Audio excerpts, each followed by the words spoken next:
ଏଇ ୟୁପିରେ ଆଜି ମୁଁ ତତେ ଭଲ ଜିନିଷ ବନେଇଦେବି ଖାଇବୁ ନା।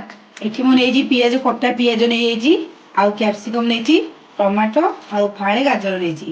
ଏଇଟା ହେଉଛି ସୁଇଟ୍ କର୍ଣ୍ଣଟା ନେଇଛି, ଆଉ ଏଇଠି ଅଦା ଟିକେ, ରସୁଣ ଟିକେ, କଞ୍ଚାଲଙ୍କା ଗୋଟେ ନେଇଛି, ଆଉ ଏଠି ଟିକେ ଚିଜ୍ ନେଇଛି। ଆମେ କହିଲେ ଟିକେ ତେଲ ପକେଇବା ପକେଇବା, ଆମେ ରସୁଣ ଦେଇଦେବା।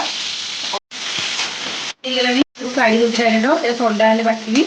ମୁଁ ଆଉ ଟିକେ ତେଲ ପକେଇଦେଲି, ତେଲ ଏବେ ଗରମ ହେଇଗଲାଣି, ଆମେ ଏବେ ଅଦା ଟିକେ ପକେଇଦବା।